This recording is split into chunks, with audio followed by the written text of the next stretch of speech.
Welcome, Wise Chat. It is Tuesday, October 1st. This is Wisecast, Wisecrack 2. We're returning to Show Me the Meaning. Raymond and Austin will be with you in just a moment. Producer Henry here saying, get comfy, like the stream, share it. We'll be right with you.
Hey, everybody.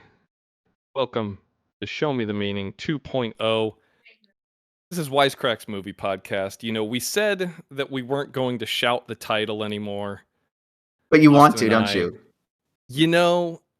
I think it's one of those things, maybe just once for old time's sake. Maybe just... Show me the meaning! There we go. Did you ever get to shout it back in the day? I feel like Ryan and I were the top shouters on the team.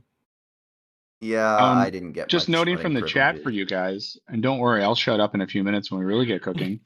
Chris in the chat notes, on April 1st, 2022, Show Me the Meaning left the podcasting game. On October 1st, 2024, they're back. Wow. No such thing as a coincidence. Doesn't Nope. feel that long. Nope. And one of my favorite, and maybe this is not related, but one of my favorite things we did was also probably one of our least well-rated things that we did was when we did our John Carpenter month. Yeah, let's get into the stuff that tanked our ratings. Yeah. So, but October and Halloween and so maybe there's something about how great the John Carpenter month was. Maybe that's all tying it back together as well. I feel like October 21 was kind of when the wheels started to fall off the wagon. We'll see if we make it through October 24. Anyway, we're doing all Cronenberg this month, folks. Strap in. And we're only doing late Cronenberg. We're not doing Scanners, no Videodrome. Just Cosmopolis. You guys should do only Brandon Cronenberg. Yeah, exactly. Hey, Antiviral is sick. I love Possessor. I think all of Brandon Cronenberg's, all three of his films I quite enjoyed, but I think Possessor's kind of a cut above both Antiviral and why is the title escaping me? His most recent film, Infinity Pool? The new one. I haven't. Infinity Pool. Thank you, Infinity Henry. Pool. I really wanted to see it, actually. And I heard him talking on a podcast about it, and it sounded like he and his DP just had a lot of freedom and creativity to do some cool visual stuff, and it made me kind of amped up to see it. It's really fun. Mia Goth is having the time of her life in it. It's a really cool premise. It goes to some nasty places, as you might expect. I just think Possessor's just kind of a tighter idea. It's more focused or crystallized what he's trying to accomplish with it. And I think that movie is just kind of firing on all cylinders. Whereas Infinity Pool is very good, but it's a little bit shaggy in some ways. Okay. Well, add anyway, it to this is not list. the Infinity Pool episode. Yeah. This is we'll wind our way back to it. Do you? I mean, I know we did like a little test stream last week that was kind of We private, did. so only like 20 people probably saw it. But do It you want was to give yes, it people a was Show little Me bit the of like Meaning a? Nights. It was a very private, intimate It was the discussion. least hot OnlyFans I've ever seen, guys. Yeah. Do you wanna? And Do that's you wanna? Do you wanna say like what's up? Like what are we doing today? And then what are we doing moving forward, real quick? Yeah, I mean, this is it's the return of Show Me the Meaning. We're doing it live, as the kids say. Um Michael, who's on the stream with us right now, he reached out to us a while ago and said, we're thinking about getting the band back together. And of course we were keen. Folks who may be listening to this who don't know, Austin and I have kind of been keeping the podcast mics warm over the past couple years now with our podcast Cinemathology. But we met on Wisecrack, we met on Show Me the Meaning, and when the opportunity to come back and take another bite at this apple came along, we could not resist, And I think one of the things that we were so excited about with regards to bringing Show Me the Meaning back was this opportunity to kind of like, as much as we enjoyed doing the show before, it feels a little bit like we have a chance to shake things up a little bit and try some new formats and do more stuff with audience interaction. And so many of our conversations over the past few months, as we've been gearing up to relaunch, have been oriented around that of how can we give folks the show that they love plus a little bit extra. So we're gonna be here for the rest of the year, every Tuesday, 5 p.m. Pacific. And Ooh, if you're uh, enjoying, what's up? you got a super chat from Dude Abides, who wanted to Oh, Oh, confirm that you dude. that's even, music to my ears. I miss that man. yeah, he wanted to confirm that when you say you like all of Cronenberg, even Cronenberg's cameo in Jason X Sure, sure. Or what's or what's Jason the 10, I guess. what I'm trying to think of what's the movie that Cronenberg is in where he has like a famously bad line reading. He's got a gun. I can't remember the name of it now. But Cronen, Cronenberg, not the best actor out there, although he gives it the old college try. I will say this, dude, to give you an earnest answer to your question. I haven't seen Jason X, um, but one of the things that I kind of dig about Cronenberg is that every time he shows up, oh, it's in Nightbreed, the Clive Barker film that David Cronenberg has that very weird line reading. Yeah. Apropos, I just finished reading Hellbound Heart for the first time, the book on which Hellraiser is based. Very good. But I haven't seen Jason X. But one of the things that I like about seeing David Cronenberg pop up in something is just the sort of implication that he is giving this the kind of stamp of approval in a weird way. Like there is a lot of chat about how Cronenberg can sometimes be seen as, at a certain point in his career, maybe a little pretentious. Maybe he, this is John Carpenter's read on him that at a certain point Cronenberg became highbrow and they were no longer peers. Cronenberg was an artist, whereas Carpenter became an entertainer. This is all in Carpenter's words. I can't speak for any of this. I don't know either of these gentlemen, although I do admire both of them greatly. But when you see him pop up in stuff like that, Jason X, and it's one of those things that kind of like, I'm so happy that he's in that. It's one of those things that kind of makes me think that, yeah, maybe he doesn't take himself quite as seriously as some of his detractors might say. But now I've got to watch You Jason X. I had no idea that he cameoed in that, yeah. dude. So thanks for turning me on to that. Are you a big Jason fan? The I'm Jason not a big slasher Voorhees fan. fan? Just Not a big slasher fan. Yeah. I'm kind of cold on most slashers. Now that said, there are always exceptions. I love The Guest. I love Death Proof. I love Behind the Mask. I love Maniac with Joe Spinell. But I think for me, slashers are at their best, or at least they're more catered to my tastes when the slasher is a character. Okay. It's kind of tough for me to get into Friday the 13th just because it's like, I don't know. That's just not really what turns me on as a viewer watching a bunch of people just kind of get offed. Like you're really only introduced to characters to watch them die later. But I always love when there's a little bit of a wrinkle on the slasher. You know, it's October. I highly recommend Behind the Mask: The Rise of Leslie Vernon.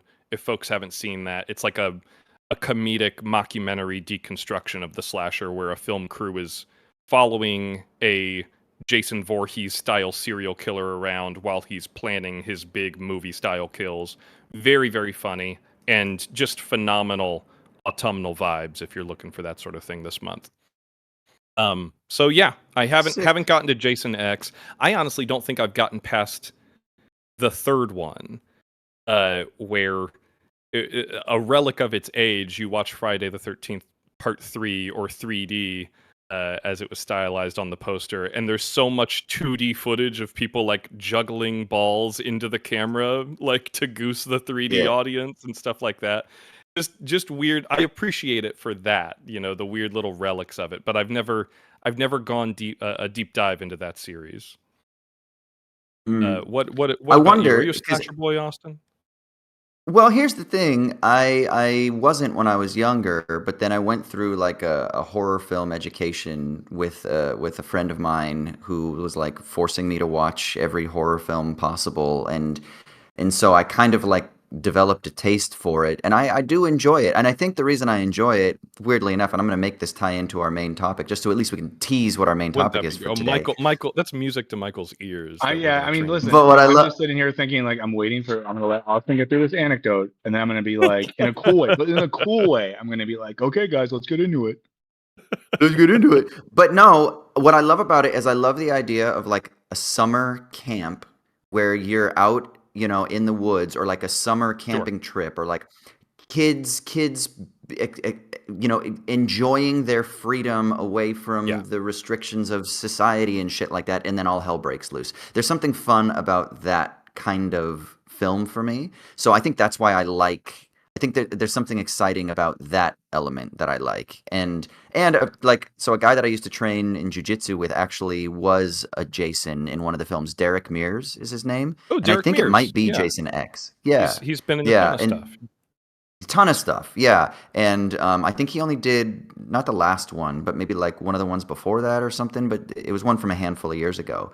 And so I really wanted to see it just because I was like, oh, I used to train with this guy, and then I never saw it. But I will, Derek, if you are watching this, I promise I will. Yeah, and I'll remember all those times that he kicked me in the face. So Kane Hodder was still Jason in Jason X, but Derek Mears plays Jason in the reboot, which once again I haven't seen, but I kind of live and breathe the horror stuff, so all these names do sort of float around in a way. But enough horror. We will get to horror in the coming episodes. We will be sure to deliver some fright flick fun this month. But for this first episode back, just because, you know, it's been a long hiatus, we wanted to talk about some flicks from the past summer and just some like all-time great summer flicks, just period.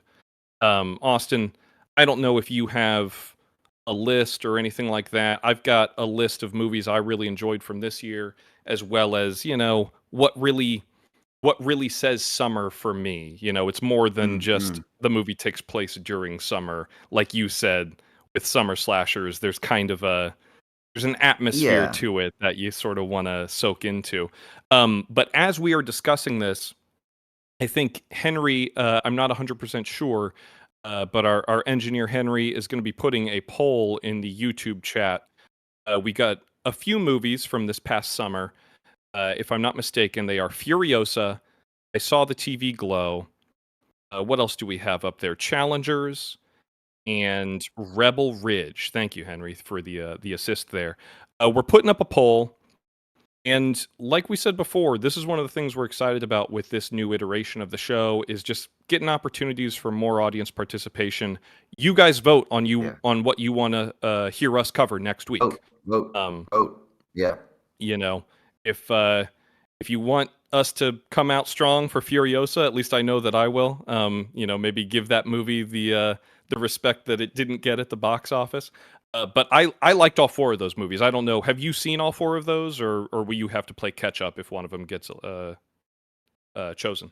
I will have to see what is it? I saw the TV Glow and Rebel Ridge, which I'm planning on seeing in the next day or two anyway. So, but the others I've seen. All 4 really good movies. I think they would make for great conversation. So, yeah, jump in the YouTube chat. Make sure you vote on which one you want to hear us talk about. I think it's kind of a no-lose situation. I would be thrilled to have a chat about any one of those movies. Sick. And but- for people who are kind of new to who we are too, like, so I'm Austin, and I'm a philosopher, actor, writer, producer, and Raymond is Mr. Encyclopedia of Film. And can I call you? Can I do your introduction the way that I see you? Yeah, sure. Clown, idiot, loser. just gonna come, unless you're gonna come out flaming me. I think that'd be a bad way to start the show. Raymond is my cinematic muse, my guiding light, my beacon for all things understanding cinema. No, but Raymond, you go ahead, because I think it's funny the way you introduce yourself with all your qualifiers, and then we can move through those really quickly. It's not that many qualifiers. I am a professional screenwriter, and I am an independent filmmaker. And Austin always makes fun of me for that. That, like, it's honestly, you're kind of punching down that I do get paid to write movies. I just don't get paid to make them. And I just, Yet. I don't want to. Oh, sure, yet. I mean, hey, fingers crossed, folks. I'm actually getting on a plane tomorrow, flying to Minnesota for a location scout for a movie that we're shooting in February. And I will get paid for that. So when this show comes back in March, or you guys will keep it going with a guest host or something like that, I assume. But when I come back in March, I can introduce myself as a professional writer and director. But not a moment sooner. Damn straight. Okay. But yeah, I come to this more from, like Austin said, the filmmaking side of things and the film enthusiasm side of things. I don't think I can claim to have an encyclopedic knowledge of film, since I didn't know that David Cronenberg was in Jason X. Any reliable film encyclopedia would have been able to call that one. But but any super intelligence is going to want to throw off its scent that it is super intelligent every once in a while. Like, have you heard of, like, the theory of dead internet? Is that what it is? Where it's like AI is actually really in charge, like but it's Google AI throwing us off telling the people scent. to put fucking Drano in their soup recipes and shit. Like, I don't. So I any don't super think, intelligence is going to game the system by kind of like throwing off the scent. So maybe you just did that to kind of denigrate yourself just a little bit. I see a future like Dune. I'm gonna end up as the movie Mentat. Just anytime you need to know, oh, did a Canadian filmmaker make a cameo in a rubbish slasher sequel? And the eyes will roll into the back of my head, and I'll be like, yes, David Cronenberg, Jason X. Well, so if you approach watching movies and kind of approach the whole film experience as an enjoyer, but also as a maker of movies, I think my approach is similar. Like, I grew up as an actor in front of the camera, and then I actually really came to, I think, so my tastes were very, very basic. Like, my favorite movies were like Karate Kid and Princess Bride and Top Gun and like whatever, as you are when you're younger anyway. Yeah, but then, like, early grad school, late bachelor's degree, early grad school is when I started really thinking about things philosophically, critically, through a lens of, like, Zizek was a big inspiration with trying to understand how to psychoanalyze film. But then I got into other philosophical frameworks too for how do you do film criticism and film theory. And so actually one of my first PhD advisor is this brilliant scholar named, now Michael, you're going to have to help me out, because his colonized name is John Malarkey, but what is his Irish, how do you pronounce his Irish name? I said I wasn't going to talk anymore today. I'm not going to do it now. I think I got it, but let me tap into the end of the episode, and we'll go full Irish. Okay. Yes.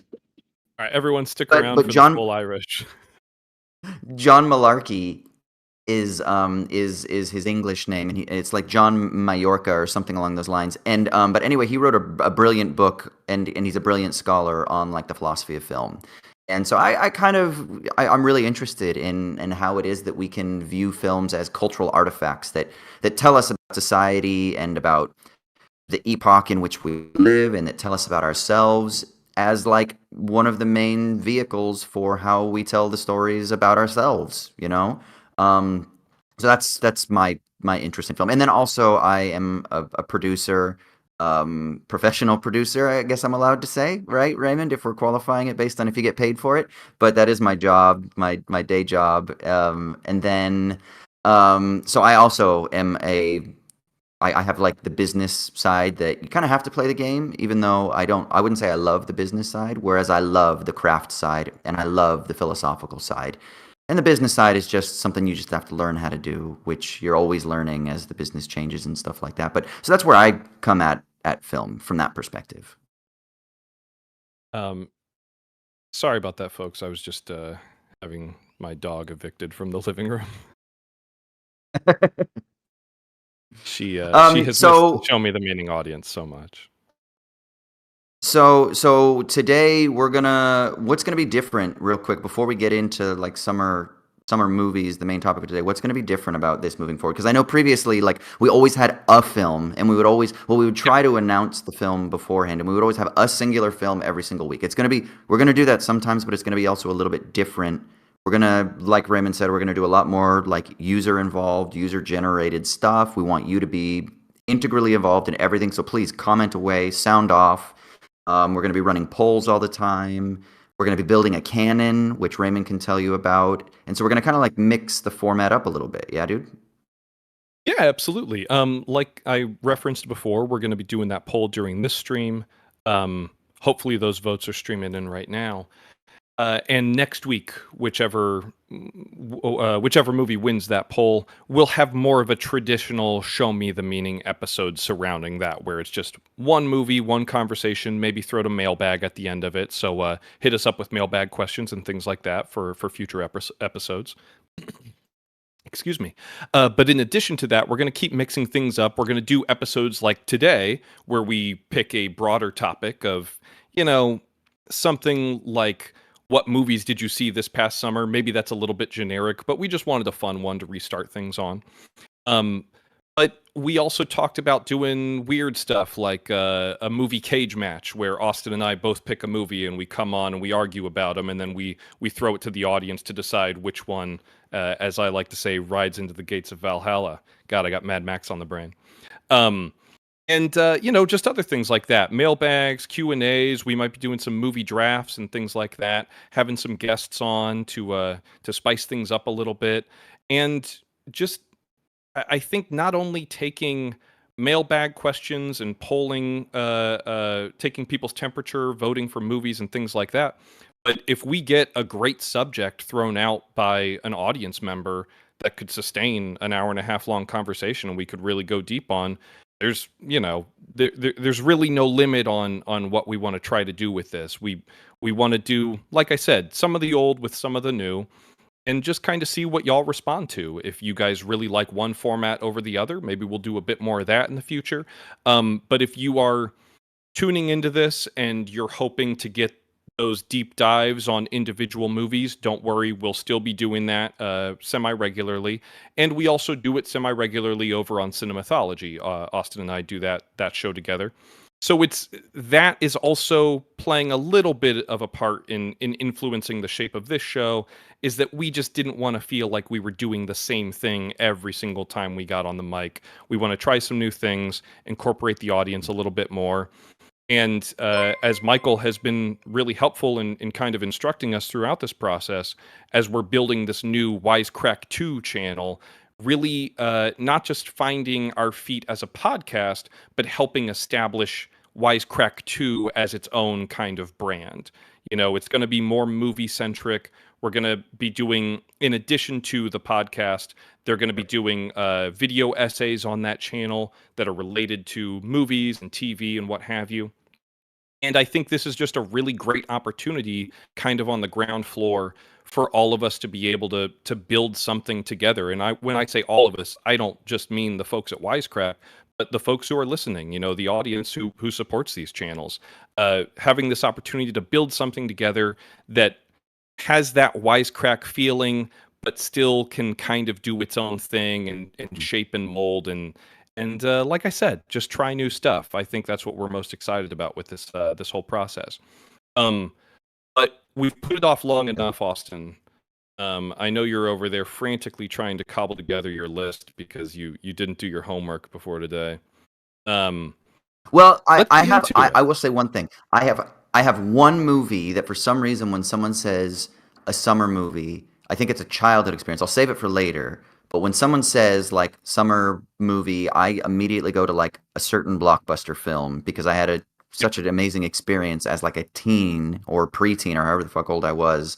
Um, and I'll mention it later. So it's almost like I've got a list of films, but I almost just want to like lob out like to me the quintessential summer, and I'm showing my hand here, blockbuster Mhm. film. I'll say it Sure. later like what it is, but I've already got it in my head, locked and I loaded. love that that's where your head is, that you're kind of covering the blockbuster angle of things because I'm thinking a little bit smaller but no less summery. So what do you want to talk about? Do you want to talk about the summer of 2024 or the summer of all time first? Yeah. Like what's some stuff Well, that here's you've the thing seen that's unfair. recently? First of all, I want to say that first of all, there's tremendous bias because I'm currently in Australia, right, which is where has been my home for the last few A years, little bit of a and we delay haven't for had you to summer visit. this year yet. Yeah. Sure. So summer, we're in spring right now. So Okay, so what the fine. fuck is this northern hemisphere bias? Okay? Like what? Just because Hollywood they're the biggest, they're the entertainment power, so they determine the fucking time? Is that what it is? Everyone knows I'm very chauvinistic about American patriotism and Yeah, yeah. very nationalistic about our theatrical schedule and the way that we perceive the seasons here. So I don't know what to tell you, Austin. It's my way or the highway. Um, but Yeah. Well, my I favorite mean, winter movie was yeah, yeah. lay on the winter films. You know what's funny is I actually do have an Australian film in my kind of all-time summer list that we can get to later. But let's talk about this past summer, or for our friends Wake and down Fright under, this is past Wake and winter. Fright is You Wake and took it Fright out a of my summer mouth. film? Yes, it's absolutely Wake and Fright. Yeah. Wake and Fright is one of those. When I was trying to think of movies that say summer, that's one thing. And then I was in my head Yeah, like, well, what's just like the sweatiest movie I've ever seen? And I think it it might is. be Wake and Fright. Yeah, For folks who don't yeah. Well, know, and I don't yeah. think we should spend much time talking about Wake and Fright just because that's not really going to uh get folks all that excited in the same way that some of these But other I will movies say, go might. see it. Go see Absolutely, it. yeah. Check out Wake and Fright if you Yeah. can. It's a really good flick, directed by Ted Kotcheff, who did First Blood, the Sly Stallone movie, which is an excellent film. Um, and it's set in the Australian outback. It follows this teacher who gets off for break. He goes and gambles all of his money away, and then he has to spend the rest of his summer break basically like bumming on the couch of some genuinely psychotic guys that he meets in the outback. And the entire movie is just him getting wasted and losing his mind before like wandering back to the schoolhouse, like drunk and disheveled and extremely worse for wear. And none of that is spoilers because this is a movie that is very much about the journey. Like I said, one of the sweatiest, Yeah. grimiest flicks I've ever seen in my life. And there's some cool story behind it because basically the film came out in what is it, late 70s, 79 or something like that? And it It was is like 71, lost. actually.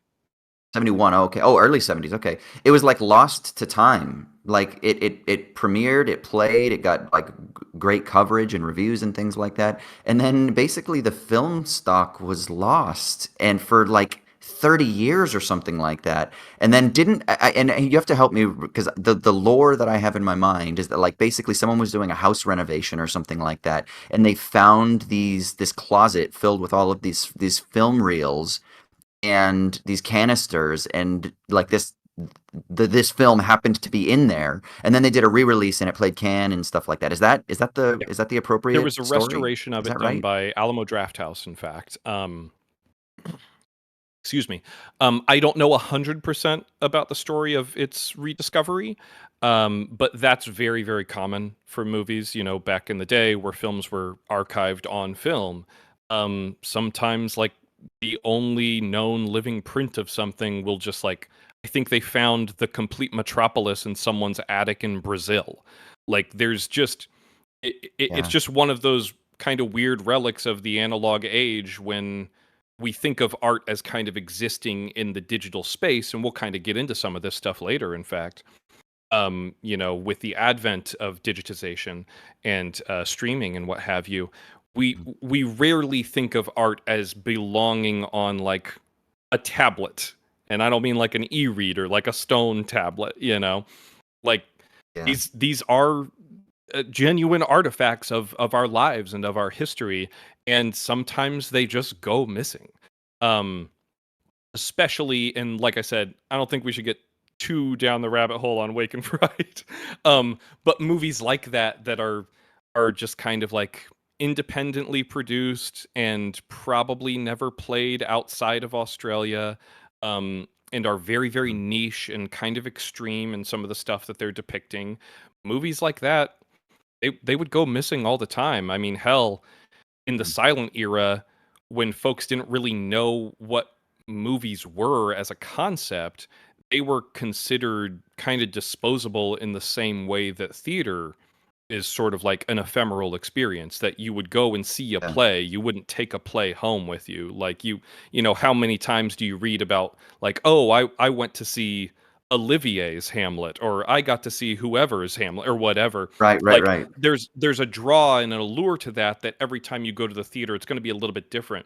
There are so many silent films, like the majority of silent films, in fact, that were just kind of like destroyed, not out of malice or anything, but people just didn't think they would be valuable. It was kind of seen as Mm. just another sort of ephemeral art form. It would play, and little one reel comedies would get their yucks from the audience, and then projectionists didn't have room to store all these film canisters. They would just destroy them.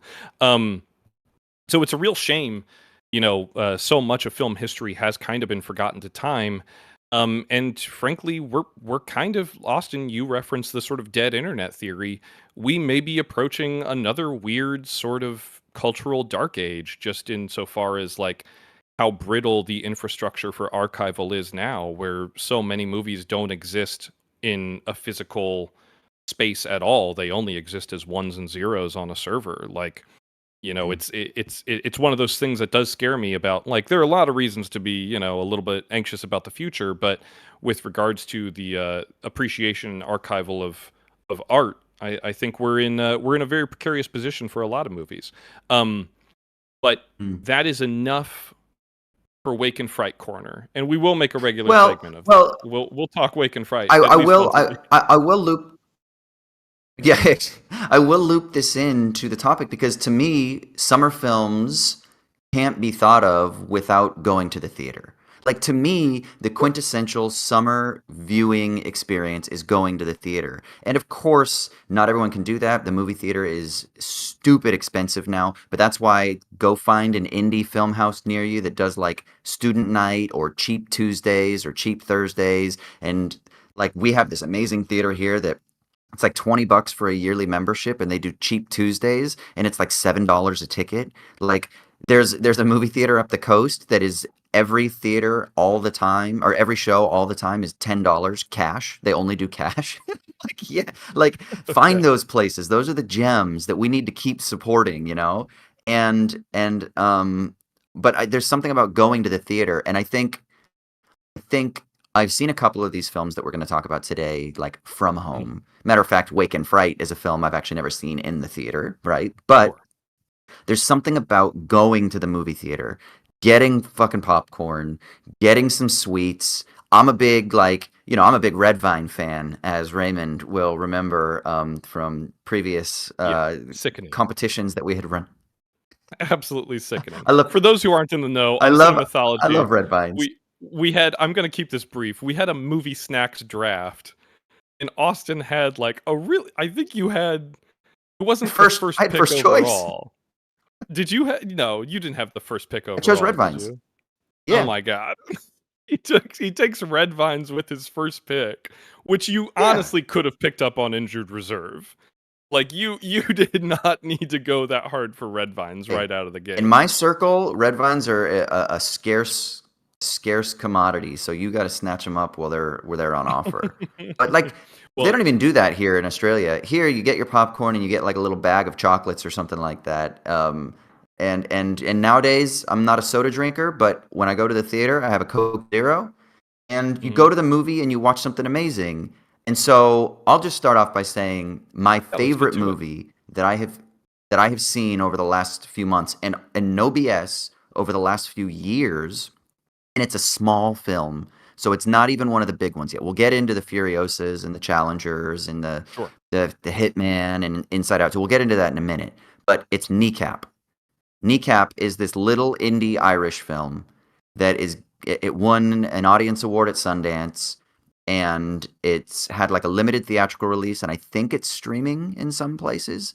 But it is no lie the most fun, and again in the movie theater, packed movie theater with a bunch of fucking Irish backpackers because a lot of Irish people live in the area of town in Sydney where I live, and like they just fucking flooded the theater, and it was laugh out loud but also profound and fun, and it's got like hip hop music in it because it's about Kneecap, the Irish hip hop band, Yeah.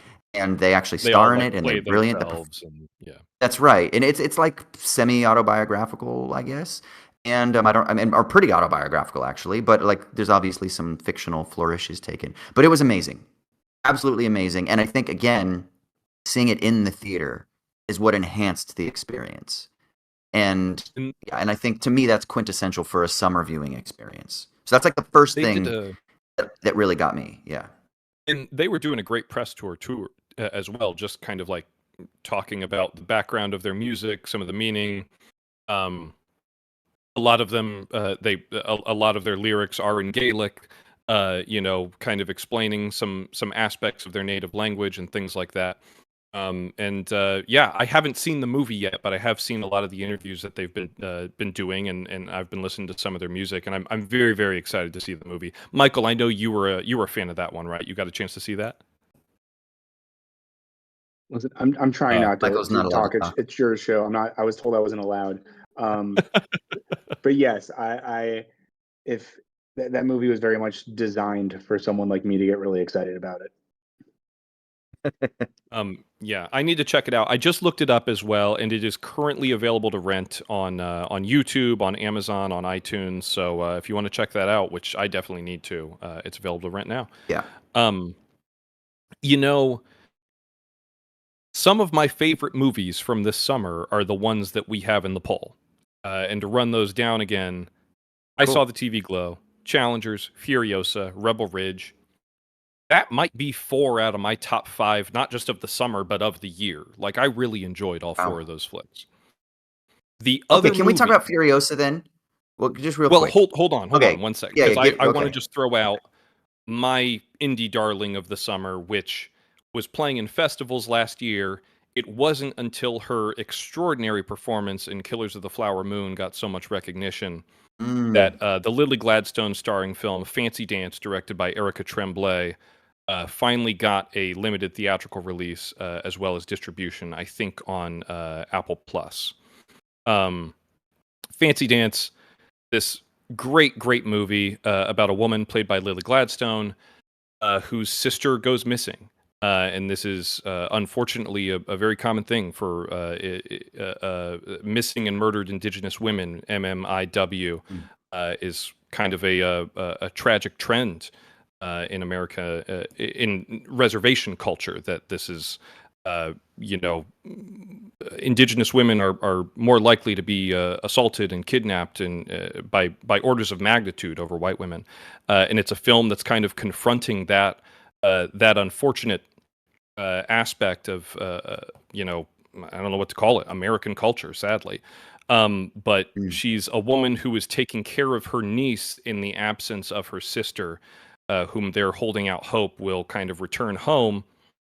But in the process, she and her niece are, of course, bonding. It's a little bit of a coming of age for her niece, who's played by a young actor, Isabel DeRoy Olsen. And Lily Gladstone, as always, is just extraordinary in this film. She gives just an incredibly subtle but multi-layered performance. The entire movie is kind of not just resting on her shoulders, but like resting on her gaze. Like so much of the movie is told kind of what's happening behind her eyes and things like that. And it's a movie that, despite its tragic underpinnings and themes, also finds opportunities for these women to experience joy, not only in their friendship, their relationship, but also in their culture. You know, they're heading to a powwow because they're hoping that her sister might show up there, and there's this just really a really beautiful synthesis of just native culture as well as native mourning that all kind of comes together to make a really really lovely film. I can't recommend it highly enough. But that was, like I said, if the other four in our poll are in my top five, Fancy Dance probably rounds out the five for me on the year. I think those are five really great movies from across the budgetary spectrum, from across the genre spectrum. Lots of really good stuff. But you wanted to talk about what, Austin? Well, Furiosa. Yeah, Okay, so like great if we movie. think about summer and we presume that summer blockbusters are an integral component to understanding the summer experience, and studios have historically spent a lot of time with doing the summer release for the purpose of driving butts to the seats, like ever since the blockbuster model became super important. And I don't mean Blockbuster Video, although I wish I did because I miss Blockbuster Video. But that said, so Furiosa is like big budget, big film, and it totally has all of the elements of a big film. Mhm. Twisters would be another, is Sure. like Beetlejuice, Twisters Beetlejuice, may not be, Beetlejuice. That's kind of, that came out like lower recently. on Is the very scale. well. It's very Okay, Beetlejuice is very clearly being positioned for an October run, given the Halloween, brand of Tim Burton and Beetlejuice and all that. the spooky, Yeah, yeah. it's a little bit spooky. Twisters, that and Beetlejuice have, the whole Lega sequel thing in common, which I guess is the new phrase du Yeah. jour for some of these belated sequels. Um, I will say about Twisters, which I did enjoy, I guess. Like, I don't think it's a great movie, but it comes back to that summer thing of like, yeah, maybe depending on how you qualify it, it was the best summer movie, even if it was far Yeah, from the yeah. best movie of the summer. But I Okay, had a yeah. blast watching Twisters. Yeah. Okay. Well, and then Furiosa is obviously part of a universe that's quite extended now. Yes. Well, here's the thing. I don't want to go too deep on Furiosa because who knows? Maybe the chat will vote for Furiosa in the That's poll right. and we'll be covering it next week. Stop trying to manipulate the poll. Well, People, you here's don't have to vote for Furiosa. You don't exactly. have to. Vote for what you want to vote for because here's the thing. We have another podcast and I can do whatever I want on that show. And I'll just say this. I'll say two things. One is that Mad Max is like my Star Wars, basically. Like the way that Okay. some folks are really hardcore about either Star Wars or Ghostbusters or whatever. Mad Max is that franchise for it's my favorite movie franchise by a country mile. And the second thing on Wow. that note is that when I first introduced those movies to my wonderful girlfriend Brenda, she really enjoyed them. But at one point, I think it was during Fury Road, she looked at me and she goes, "You are such a dork." Like she she Ah. she was just, and she said it with the utmost affection. She was like, "I have never seen you nerd out this much." Because, and this is Mm. much to my discredit, I was disrupting her viewing experience by constantly pausing the movie and being like, "Okay, so here's what you need to understand about this shot, or here's what you need to understand about how they rigged this, or here's what you need to understand about the lore of Mad Max, or here's what you blah blah blah blah blah blah Yeah, blah." yeah. Like, it's one of those things. This was kind of similar when I was younger with Lord of the Rings. I was a huge fan of Lord of the Rings growing up. I'm still a huge fan of Lord of the Rings, but I used to read that trilogy of books once a year. I was a huge Tolkien head, and my friends would come over. We would do a Lord of the Rings marathon every single year. And at the beginning of it, my friends would vote on whether or not they wanted the commentary track from me, which is just like me sitting in the back of the room being like, oh, the meme, of course, is like, Viggo Mortensen broke his foot when he kicked that helmet. Like, Yes. whether or not you want all the stupid little pop-up video facts.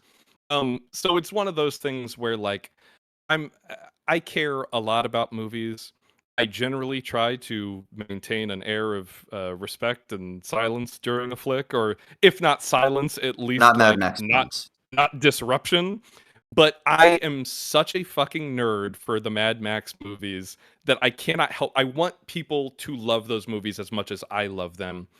And it was frustrating a little bit the way that folks responded to Furiosa, not because they're wrong, like your tastes are your tastes. But of course I would have loved to have seen that movie play a whole lot better. But I remember when I went and watched it, I walked out of the theater and I was like, I loved it, but that movie was made for me. It was made for absolute Mad Max nerds. Like, that movie is the Silmarillion of the Mad Max universe. Like, it is not designed to play like Fury Road. And I remember thinking, like, as much as I loved the movie, when I walked out of it, I was like, that sucker is gonna bomb hard, but I could not have loved it anymore. Like, I'm a That's so huge Mad Max interesting. fan. I loved Fury Road. Like, that movie, I can't, like, what is the famous quote? Who is it? Soderbergh or Fincher or someone that's like, whenever I watch it, I can't believe that, like, just a ton of people didn't die in the making of it. Sure. Fury Road to me is extravagant and interesting, and it has a momentum and a movement and a drive, and it's so unique and singular for me in terms of like where that film stands in the kind of like history of recent cinema. So it's hard to follow that up, even if it's a prequel, with something like Furiosa. And I love so much about it. I do. But then for some reason, maybe it was because I love Fury Road so much, and I'm not just like a Mad Max head.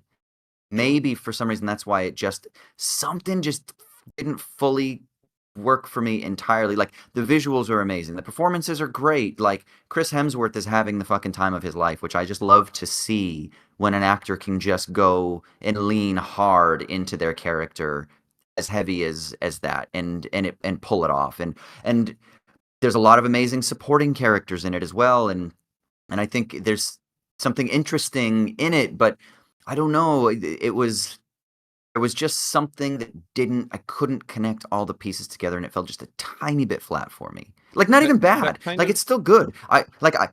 Yeah. Oh no, go ahead. No. Like, I would still recommend, like, people see it. Like, that's even what's weird. Like, I'll be like, yeah, you got to go see it. But I think it's just because I loved Fury Road so much. It was almost like unfair that I went into it with a certain, even unconscious, and I'm pretty good at like suspending my expectations so that I can go in and be like, hey, enjoy this movie for what it is and don't compare it to, blah, blah. I'm pretty good at that for the most part. But yeah, maybe it was because Fury Road kind of knocked me back so much. I was kind of maybe hoping for a similar experience and didn't quite get it.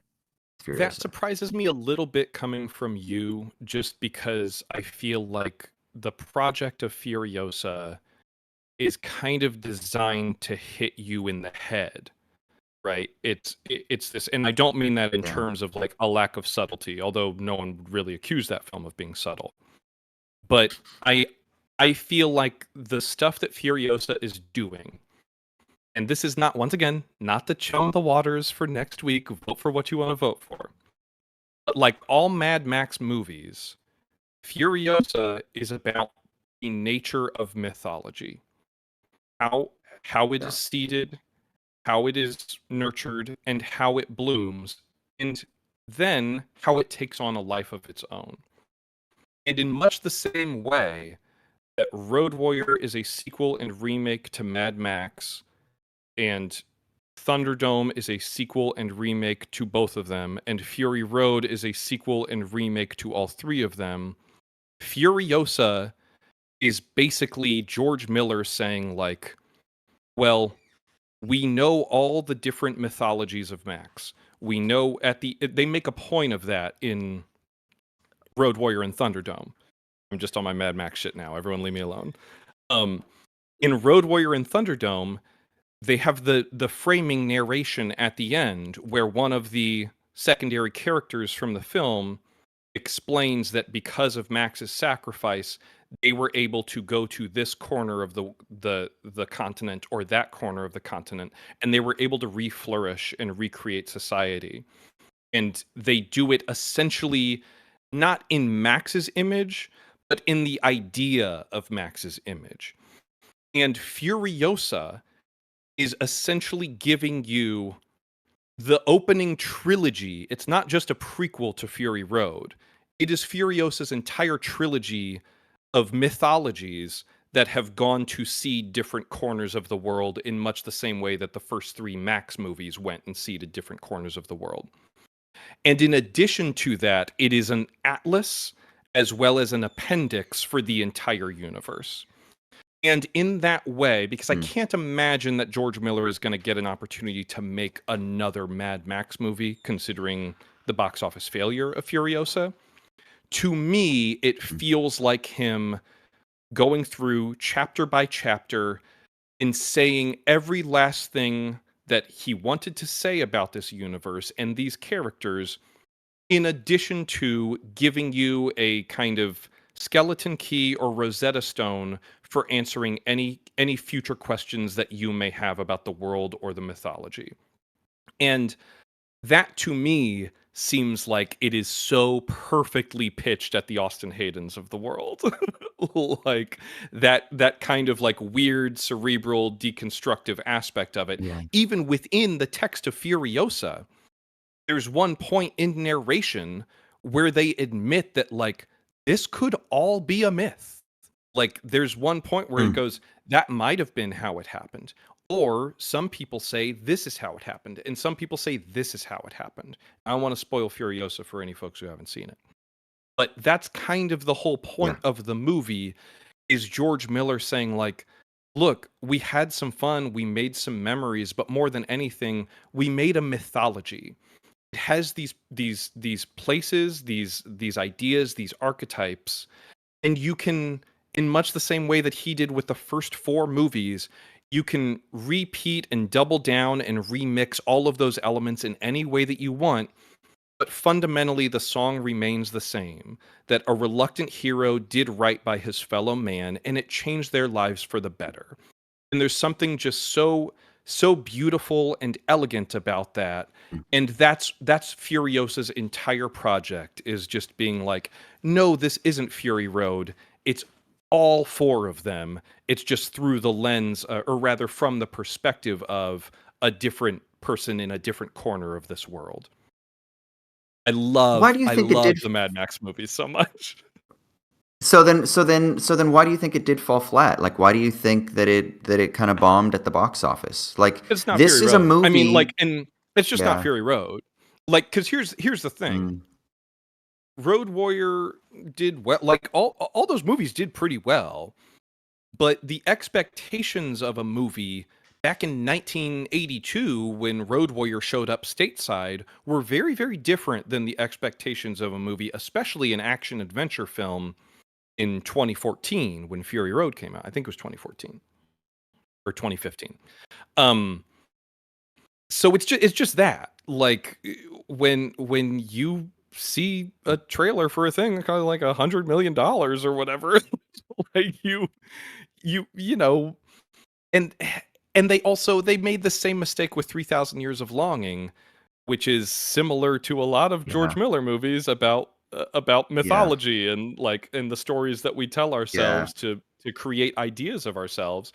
That entire trailer was like, the director of Fury Road, and then it came out and people were like, this is like a nice, quiet little tale. Like, it's like a weird little romance with these big, giant in scale flourishes. But fundamentally what that movie is about is like learning how to love yourself in spite of the stories that you have to convince yourself, or because of, or vice. Like, it's just this weird, messy knot of just like, what makes us great is not our history, but our humanity, and we always have the choice to key into that and to become the best versions of ourselves. And it will So surprise then, what no do you one. I think also is like very much like 3,000 Years of Longing. what do you think the thematic core is of Furiosa beyond the fact that it's like a sort of meta commentary on the power of mythology? Like one of the things that really I stuck out guess we're to just me, don't vote for Furiosa because we're just doing Furiosa now. the the thing that most stuck out to me was, war, right? Like how war has always been with us and it will always be with us, and there's something about the exploration of human nature. Is there something rotten in the core of humanity that will continue to tend towards war? Is it because of the battle over the scarcity of resources? Because obviously this is a very clearly constructed world where scarcity of like primary vital resources for survival, water, right, are kind of like causing these conflicts and these factions and things like that. So, like to me, here's the thing that also when you just tell me like, oh, that's what a film is going to explore, like, yeah, that I'm like, fuck yeah, that sounds cool. I'm interested in that. Do you think that that is kind of the thematic core or like the designing principle that comes out of Furiosa? The thing that comes to mind for me with Furiosa is that like vengeance can't keep you warm; it can only burn you. Like, and you bring up this notion of what is planted, and the movie makes that into text. That by the end of the film, I don't want to spoil Furiosa. But at the end of the film, we see a hybrid of life and a hybrid of death, like a hybrid of life and death, essentially. Mm, And mm-mm. that to me is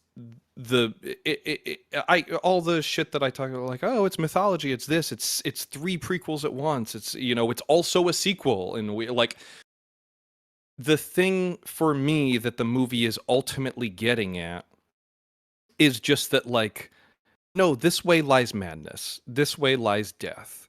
And it makes once again, I think we should not do a whole Furiosa episode right now, but it's Okay, last established in the sentence. Last motif. sentence. Last sentence, and then we move on. It's established in the motif of the seed that she bears. Like, there's early on in Mm, the film, we see the seed grow through an idea of Furiosa, and then a seed grow through what Furiosa could have become if she had not given to, like, if she were not given to her better angels, or if she did not think there were any reason to hope or fight for something better, rather than to just, in this world, just, if you can't beat them, join them. Like, that's literally what the movie is about, is someone who has to become the thing that she hates in order to destroy it. And by the skin of her teeth, she is able to prevent that vengeance, that death drive, from destroying her in the process. But it's one of those mm. things where, like, it's weird to say it because I think a lot of people have seen Fury Road, but even though you've seen Fury Road, you can still kind of spoil Furiosa. It's very much doing its Mm. own thing that leads into themes that are then kind of further extrapolated in Fury Road. Guys, I just wanted It's to pop in and say I'm loving this Furiosa episode. Yeah, exactly. I have a Well, that's question the to thing. kind Like, of nudge the direction. yeah, go ahead, maybe. Henry. So talking about Furiosa and mythology and the summer blockbuster, does it sync up with kind of the mythology of what a summer blockbuster is, or what you kind of expect out of, the platonic summer blockbuster? What mythology would you associate with like seeing movies at the summer? And do you think there's a sort of Oh, tension Furiosa didn't address maybe with that? so this is great because this is what I was going to ask next. Because I think one of the quintessential components of a blockbuster is a superstar, is a movie star. And let me ask you this: is is Chris Hemsworth, is he enough of a movie star? And obviously, Anya Taylor Joy, she's like her star's on the rise, but like, is she a movie star?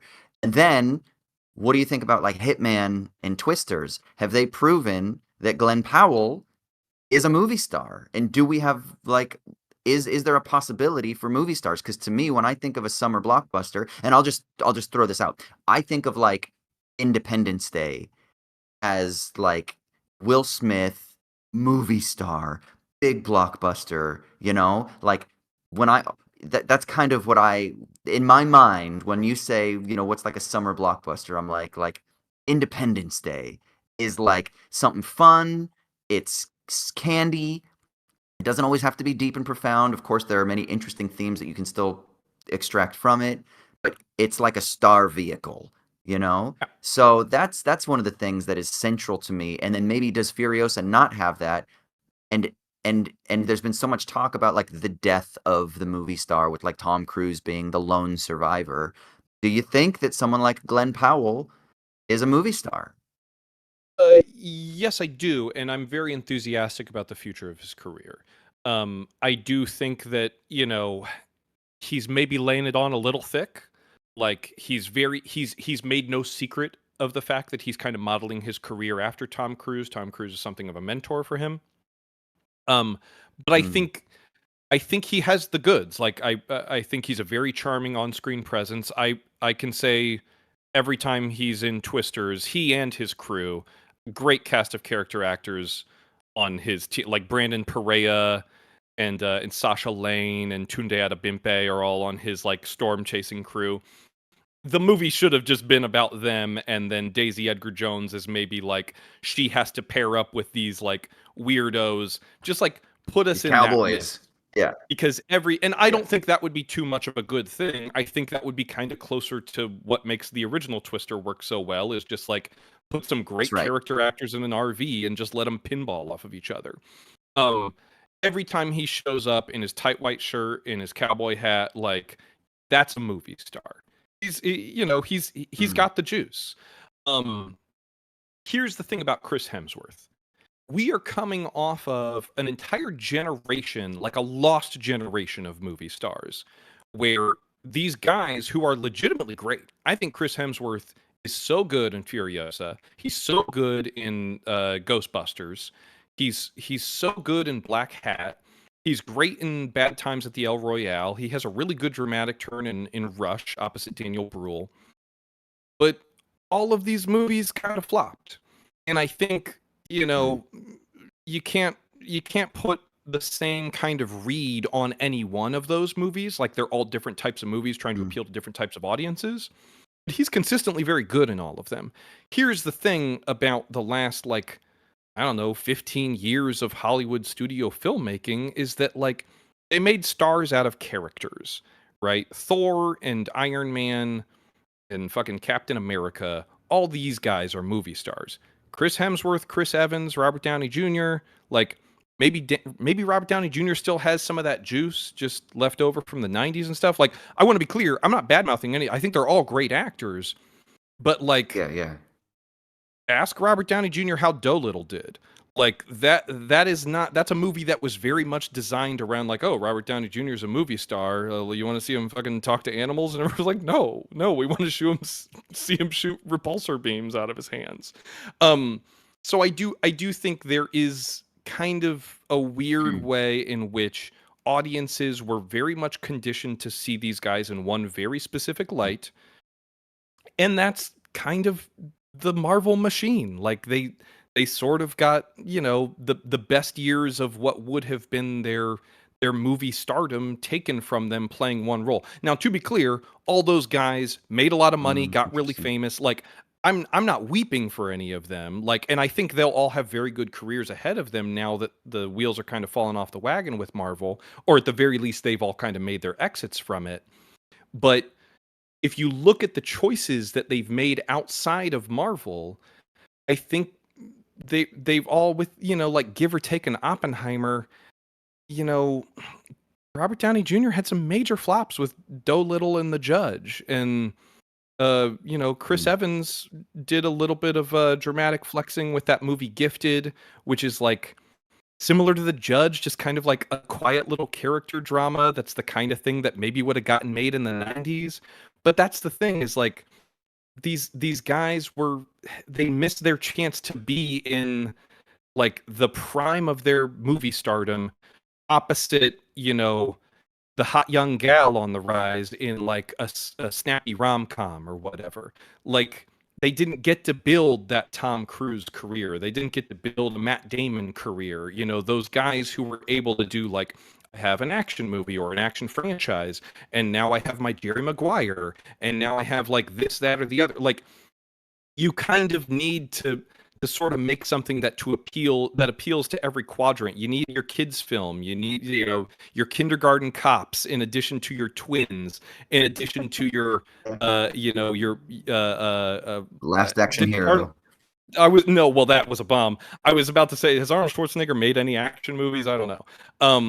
But Predator and stuff like that. Like guys like that, it's kind of weird to think of Arnold Schwarzenegger. It's the joke anytime he shows up in like Total Recall or whatever. You're like, yeah, you're just like a normal construction worker, sure.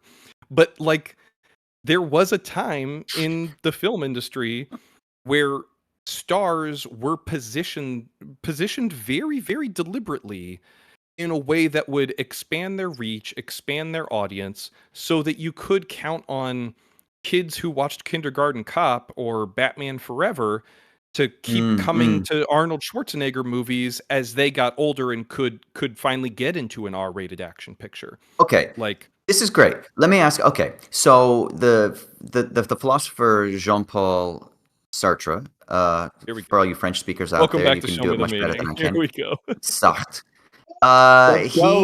Let's go. He has this little anecdote where he talks about why he loves, in the 1940s, about why he loves American cinema so much. So he's, in France at the time, and he basically goes to America. And this is during his like really heavy existentialist phase where it was about the freedom of the individual that was his primary concern, right?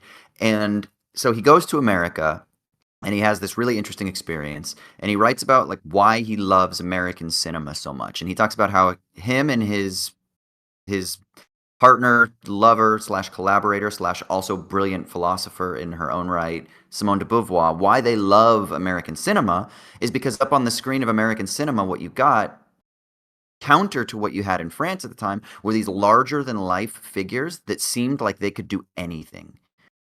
So he's talking about like the Bogarts and the Grants and these big quintessential Hollywood figures at the time. And I think that there's something in that kind of gives us an idea of what a movie star means to us culturally. It's like these people that we do aspire to be. I still teach part-time periodically in the university, and I'm at the University of Sydney where I'm teaching a class at the moment.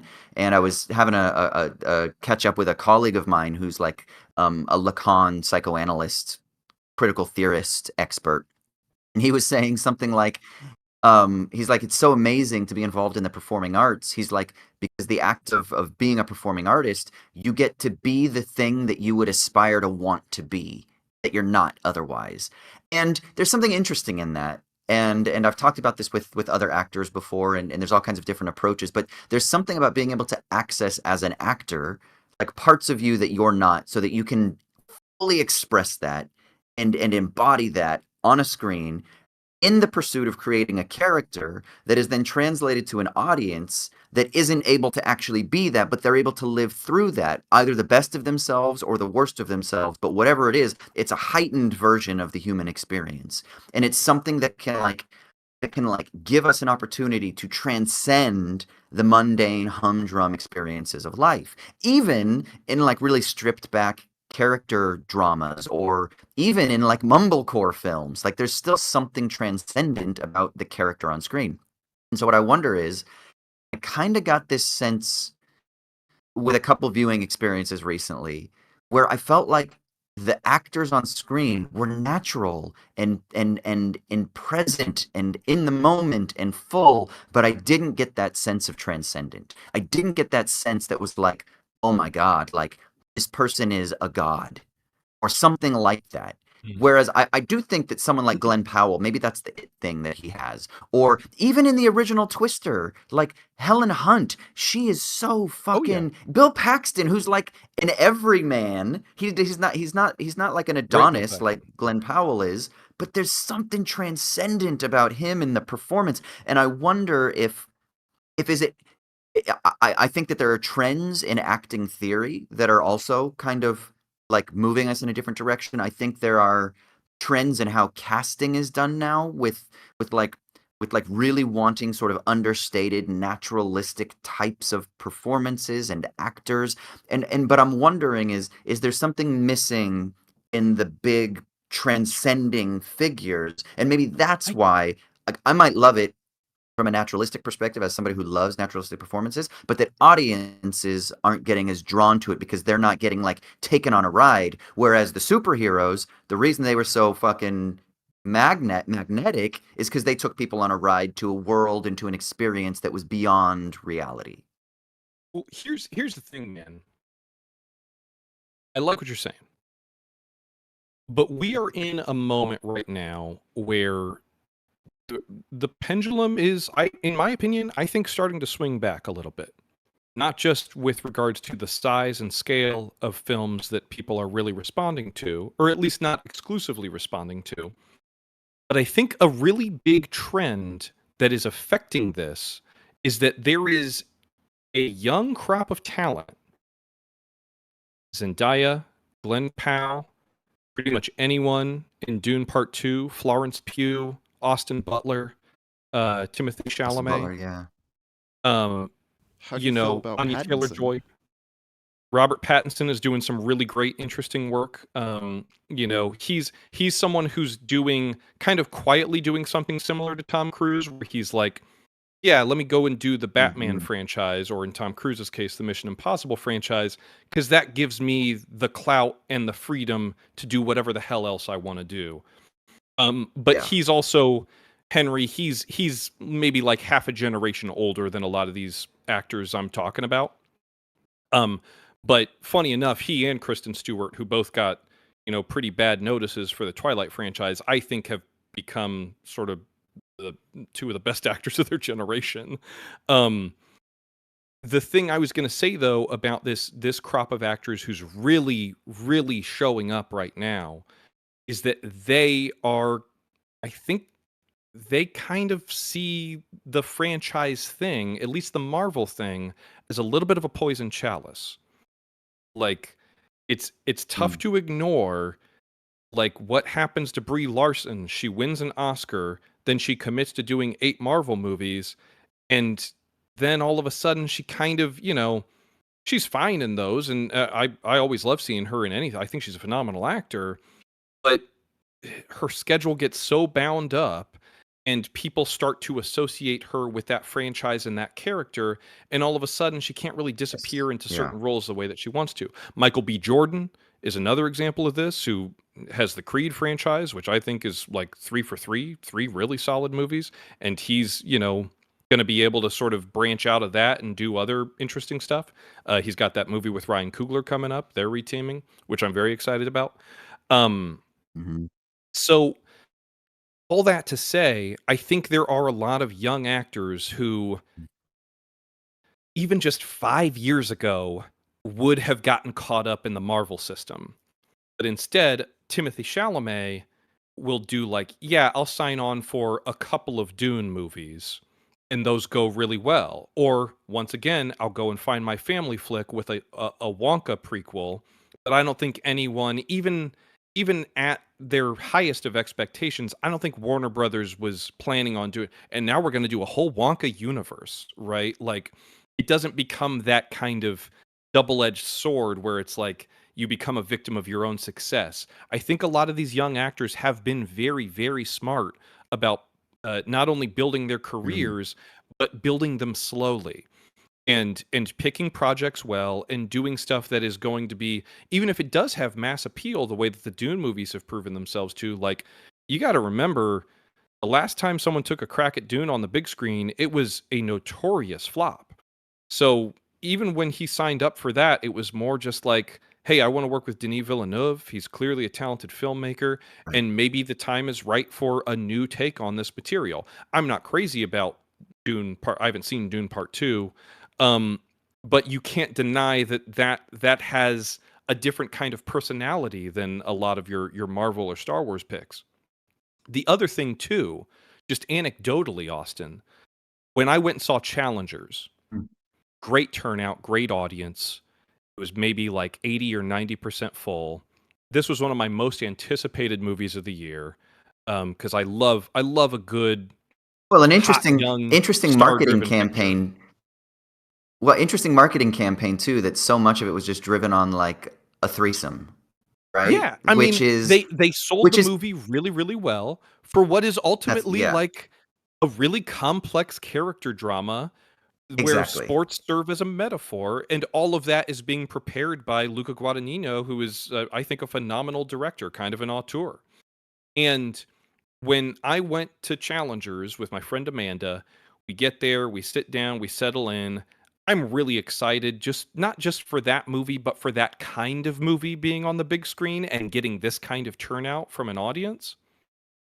The movie gets going. I don't know how many folks have seen Challengers, but when it starts up, there's a big, tennis match that serves as kind of a narrative crux. It's like the framing device, but it's a minute before you see Zendaya. Everything is kind of warming up. They're volleying the ball over the net a couple of times, and then the camera kind of like floats across the court and does like a 90-degree turn and starts floating towards Zendaya. And this woman who was sitting next to me with her boyfriend or her partner, she just leaned over to her boyfriend and she goes, "There she is." And I was so excited because, yeah, there she Yeah, was. And yeah. it was just one of those things where, like, you know, Mm, you don't get that from any old actor. You get mm, that from a movie star, right? That mm. kind of energy that people aren't getting excited to, oh, we have to go and see the 15th tennis movie that's come out in the past 10 years. Like, no, they wanted to go see Zendaya. Those posters were like an extreme close up of her face. There was no part of the poster that wasn't Zendaya face, right? And just her sunglasses with the tennis court reflected in it. Like, that was a star vehicle and people showed up for a star. And so I do think that, like, But then that has a virtuous effect on the film industry in general when you have people that folks want to see, not just characters, because characters burn out, characters hit a wall, actors age when you don't want, like, James Bond has to be recast every, they need a blood transfusion every 10 or 15 years with that character to keep that franchise alive. But stars are the kind of thing that people will show up to for their entire career. And there's no doubt in my mind, especially after that screening, mm, Zendaya is a fucking movie star. And when you have legitimate movie stars out there, Robert Pattinson's a perfect example of this, who kind of helped the Safdie brothers take the next big leap in their career just because he was digging their material and he said, I want to work with those guys. Let me just reach out to them, and they build a project around him, and then all of a sudden they get a much bigger budget than they're used to because they have a bona fide star attached. Like, that is the kind of mm. thing that, in the new Godzilla movie, speaking of summer flicks, there's this whole kind of like half-assed environmental message in those movies where it's like, well, every place that Godzilla fucking wrecks and shit, like every time he fights one of these guys and they shoot lasers at each other.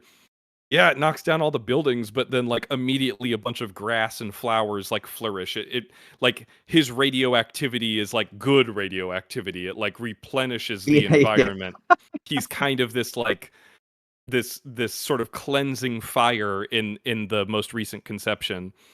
And I kind of feel the same way about movie stars of like, I'm okay with them throwing a little bit of weight around. I'm okay with them kind of coming in and being selective about their projects because that's the kind of thing that gets Mm. interesting projects back on the big screen, you know?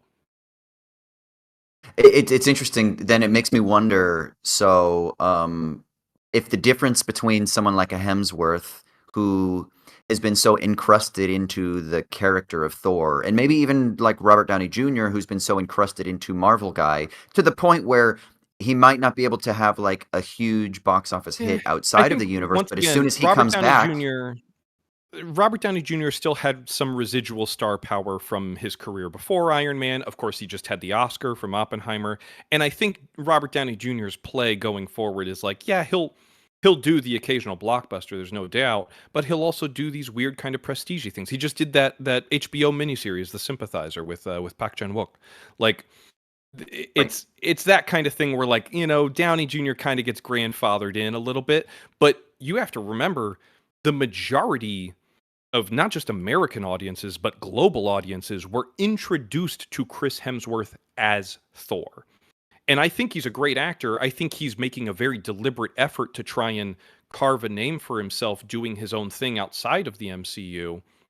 But like, it's just going to take some time. It's going to take some time before people will go to, Black Hat, which I think is a great movie, was a huge bomb. And you would think like this guy who's in like 5 of the biggest movies that have well, ever been made would be able to open a movie. Extraction, I don't know if it still holds the record, but it held some like Netflix records for like the most streamed movie on Netflix for a bit. Whatever. Netflix, every Well, you don't single believe that movie the Netflix, numbers are cooked? every single movie that Netflix has ever released on Netflix has set some fucking Netflix record. Sure. All we do is This is the win, same- win, win, win, win. Every single time they'll release some. Extraction 2 just came out on Netflix. More people watched it than every Super Bowl combined, and now we have to lay off 15 people, all of them women and people of color. Like this, it's the same fucking thing with Netflix. Every single time Netflix says it's an unqualified hit, it's been streamed for 8 billion minutes. And you're just like, That's right. Speaking guess. of streaming for 8 billion minutes, Are we approaching? Yeah, we Michael's are. right. Michael's giving us the hook. this is Officer O'Leary coming in to say we need to land the plane soon. All right, Austin, before we wrap things up, let's talk all-time summer movie, one off the hip, and why. What do you got? Well, I kind of already said it. It was Independence Day. Yeah. Yeah, because I think I was like 12 or 13 when I saw it, and it was something like, what is it, 96 that it came out? Something like that? I think 96, yeah. I remember that being one of the first so movies I was really excited to see. Yeah, and it was big. It was, when you're a 13-year-old, patriotism. It was like, your country and your humanity fighting for survival. And it was Will Smith's like, this is a movie star. And he felt like, and it was quotable, welcome to Earth and what the hell is that smell? Like things that just, it had the quotes, it was big. It obviously had a brilliant supporting cast, but like to me, that's like a quintessential big blockbuster. When someone talks about blockbuster films, like, yeah, there's Jaws, yeah, there's, obviously, that is like, the one that started it all. But like, I think of, for me, in my experience, Independence Day is the one that I was like, yeah, that's how I position a blockbuster movie, a blockbuster summer movie, like within that lineage, something like that. What about you? I love that you went blockbuster. I'm going to go the opposite direction.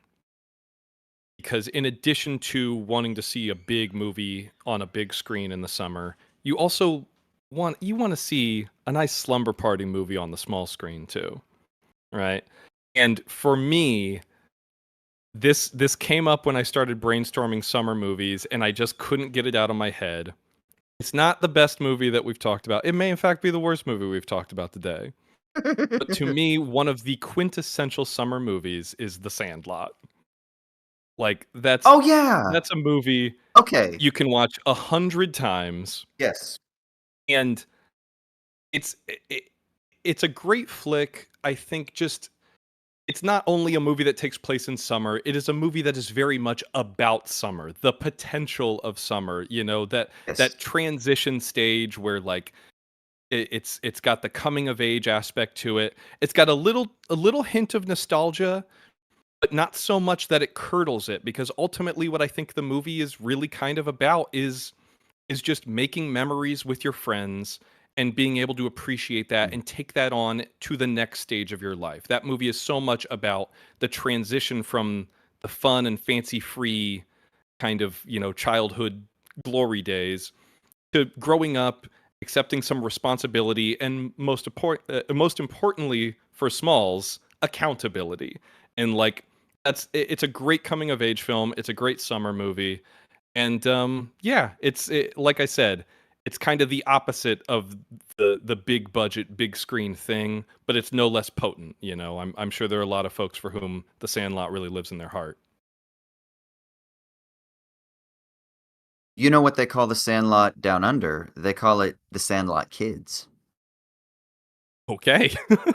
and on that That's- note, that's- Henry, Yes. how is the poll looking? How long is the poll going to go? Is that going to The be poll up just until we stop wrapped. streaming? Oh no, Okay. it wrapped. shit. Yeah, I can give you the results right now. We got Give us- Oh, give us Henry, the I just tried to do an illegal campaign on Twitter to get people to come vote for the movie we wanted. I should have told you I was want to doing that. stop the still for TV Glow, but we got Furiosa at 36%, followed by I Saw the TV Glow at 32%, Challengers at 18%, and Rebel Ridge at 11%. Okay, Do so we want to do anything? we are like, doing for a the next Furiosa 24 hours. They can leave a comment on this episode for votes that we could keep add, voting. or should we wrap it here? I'm up to factor in some comments and have us a little man behind the curtain discussion about what we should do for next week. Yeah, we'll decide it in the smoke-filled room, folks. There might Okay. be some hanging chads on those because we did a lot of Furiosa talk today. But Well, this is a great show, we'll boys. figure it out. Just tell them to subscribe and come back. Yeah, absolutely. We will be back next Tuesday, same time, same place, 5 p.m. Pacific, here on YouTube. And don't worry, folks, if you can't watch these live, of course, they're going to be available on YouTube to watch later. They're also going to be on Spotify, Apple Podcasts, wherever fine podcasts are listened to. Austin, what do you think, man? Henry, Michael, how did we do? Was this all right? We hope everyone out there enjoyed this first kind of loosey-goosey return to the show, but we kind of wanted it that way, just I think this was keep really things, great. I think you did a great job. Comparing Furiosa to Oh. the Silmarillion blew my mind. It is. It's the Silmarillion of the Mad Max universe. Sounds like we're going to unpack that a little bit more next Tuesday. Well, now I feel like I have to literally watch the entire Mad Max universe filmography before Have we to. do You that. get if that's to, the case. Because- sir. well, yeah, but like I feel like it's a necessity to be able Well, to do this. okay, so there's to do this the question, justice. Austin. Have you not seen all 4 Mad Maxes before Furiosa? I've seen Mad Max and I've seen Road Warrior. Okay, so here's the deal. We may put a delay on Furiosa, but it's up to you, Austin, if you think you can watch them all in time, because it's kind of tough to. No, it's not if I can do it. It's if I can get my wife will to allow you to do it. to watch to dominate the TV for a week to watch like 6 Mad Max films. I respect the will of the voters. We will do a Furiosa episode, but we'll talk a little bit behind the scenes because I'm also, like I said, I'm getting on a plane tomorrow. I don't know if I will be able to watch a movie at all between now and like Monday. So maybe we'll come back with a different chat about one of those other films or something else entirely. We will let you folks know. Follow at Wisecrack over there on Twitter, and make sure that you subscribe to Wisecrack and Wisecrack 2. Austin, if you want to send folks updates, where can they find you? You can hit me up on Twitter, Austin_Hayden. I'm on Insta at AUS_HAY. And I'm also on TikTok, Austin.Hayden. All right, you can follow me on Letterboxd. I'm at Crematoria. You can follow our other show, at Cinemathology, over there on Twitter. And you can listen to that on Apple Podcasts. We don't have a stream for it or anything, but that's Cinemathology if you want more Austin and Raymond in your life. But I guarantee this stream is going to be a lot more consistent than that one. So until next week, folks, we so appreciate all of you listening in. We're so happy to be back on the Wisecrack airwaves. We never thought they'd let us back. We thought the bridge was burned for good, but we're so thrilled to be talking to some of our faves in the chat. Henry, should we hang around a little bit? Is there anything in the chat? Should we should we do a little 10 or 15 minutes of hangout, or should we wrap things up? I think we're good to wrap, but happy to see where we go. Solid show, you two. And chat, we'll be back next week. All right, take care, everyone. See you next week.